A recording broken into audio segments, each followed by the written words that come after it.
ចាជំរាបសួរមកភ័ក្របងប្អូនទាំងអស់គ្នានៅថ្ងៃនេះនាងខ្ញុំនឹងក្រុមគ្រួសារមានឱកាសមកលេងនៅចំការ Dole Plantation ចានេះគឺជាចំការម្នាស់ដែលគេដាំនៅលើកោះអាហ៊ូរដ្ឋ Hawaii បងប្អូនណាចាបងប្អូនរស់នៅស្រុកអាមេរិកគឺថាបងប្អូនធ្លាប់ញ៉ាំផ្លែម្នាស់នេះហើយចាគឺជាផ្លែម្នាស់ឈ្មោះ Dole បងប្អូនចានេះគឺជា company ដែលគេដាំម្នាស់ហ្នឹងឯងបងប្អូនណាចាហើយនៅពេលនេះគ្រួសារនាងខ្ញុំនិងកូននាងខ្ញុំកំពុងតែមកទិញសម្បត្តិដើម្បីចូលទៅទស្សនាចំការម្នាស់នេះបងប្អូនណាចាដូច្នេះសូមអញ្ជើញបងប្អូនតាមដានទស្សនាជាមួយនាងខ្ញុំថាតើក្នុងចំការម្នាស់នេះគឺថាគេដាំដើមឈើអ្វីខ្លះចាដើម្បីចូលក្នុងចំការនេះបានគឺថាយើងត្រូវជិះរទេះភ្លើងតូចបងប្អូនណានេះតែភ្លើងចេះបងប្អូនចាការជិះតែភ្លើងរយៈពេល30ទៅ35នាទីបងប្អូនដើម្បីមើលចំការនឹងជុំវិញណាចាក្នុងចំការនេះគឺថាគេដាំដើមឈើផ្សេងទៀតដែរគឺថាមានដូចជាដើមមៀនដើមខ្នុរដើមអំពៅដើមសាកេចាហើយក៏មានដើមផ្សេងទៀតដែរបងប្អូនដែលថានេះខ្ញុំអត់បានរៀបរាប់ជូនបងប្អូនអស់ណាចានេះខ្ញុំផ្លេចចានេះខ្ញុំបានចាំតិចគឺថាគេដាំដើមខាខាវដែរបងប្អូនណាចាដើមសូកូឡាចាគេដាំនៅទីនេះដែរណាចាឥឡូវនេះនាងខ្ញុំនិងក្រុមគ្រួសារក៏បានជិះនៅលើរថភ្លើងគឺថាគេបានបង្ហាញនិយាយពីការដាំដើមម្នាស់បងប្អូននេះជាចំការម្នាស់ឲ្យបងប្អូនខាងនេះណាគឺថាមើលទៅដាច់កន្ទុយភ្នែកបងប្អូនគឺថាដើមម្នាស់នេះគឺថាគេដាំច្រើនបងប្អូនគឺថា company ទៅគាត់ទិញដីនៅម្ដុំហ្នឹង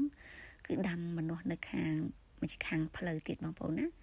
ចានៅខាងក្នុងក៏ដាំខ្លះដើម្បីសម្រាប់ឲ្យភ្ញៀវទេសចរបានចូលមកមើលឃើញទៅនៅឆ្លងមកផ្លូវទៀតគឺថាគេដាំសម្រាប់លក់ចឹងណាបងប្អូនណាចាហើយទៅនៅក្នុងនោះគេបានរៀបចំតុបតែងស្អាតដល់បងប្អូន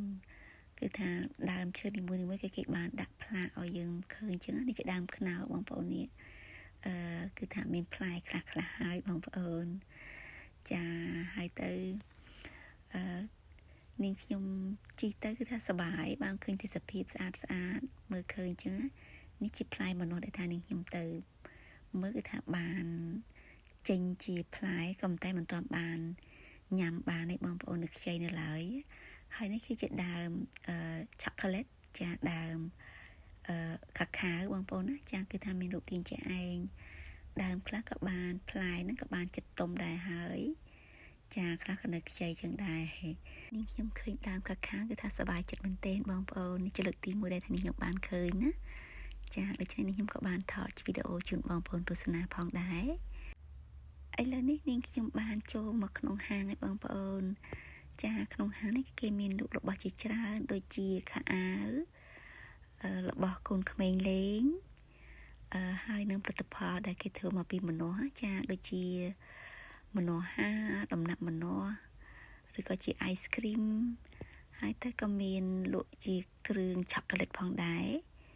ចានិយាយរួមគឺផលិតផលដែលគេផលិតនៅទីនេះគេបានដាក់លក់នៅកន្លែងនេះបងប្អូនណាចានៅទីកន្លែងនេះគឺថាមួយថ្ងៃមានអ្នកទេសចរមកលេងច្រើននេះបងប្អូនណាចាឥឡូវនេះគឺថានាងខ្ញុំនិងក្រុមគ្រួសារក៏បានមកដល់ឆ្នេរវ៉ៃគីគីមកមើលថ្ងៃលិចបងប្អូនណាចាថ្ងៃលិចនៅទីនេះគឺថាស្អាតចាឃើញទិដ្ឋភាពឆ្នេរសមុទ្រហ្នឹងគឺថាសតុនស្អាតមែនទែនបងប្អូនភ្ញៀវទេសចរពីច្រើនអ្នកកំពុងតែចូលមើលថ្ងៃរៀបលិចនេះហើយក៏មានភ្ញៀវទេសចរខ្លះទៀតក៏គាត់កំពុងតែមុជទឹកយ៉ាងសប្បាយនៅក្នុងទឹកដ៏ស្រស់ស្អាតនេះបងប្អូនចាមកហើយកន្លែងនេះគឺថាសម្បូរភ្ញៀវទេសចរច្រើនណាបងប្អូនគឺថាដើរទៅកន្លែងណាក៏ឃើញភ្ញៀវទេសចរដែរណាចាឥឡូវនេះខ្ញុំនិងក្រុមគ្រួសារក៏បានដើរទៅរកមើលទិញម្ហូបញ៉ាំចឹងបងប្អូនពួកយើងនឹងនិយាយដែរហើយចឹងណា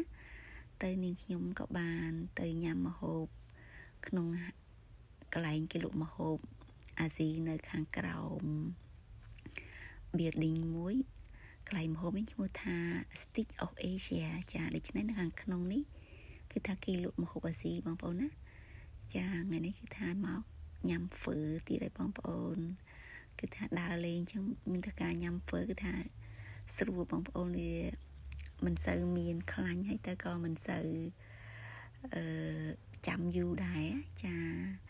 ដូច្នេះវីដេអូរបស់នេះខ្ញុំថ្ងៃនេះក៏បានជើងចូលដល់បញ្ចប់ហើយបងប្អូនណាចាជម្រាបលាបាយបាយ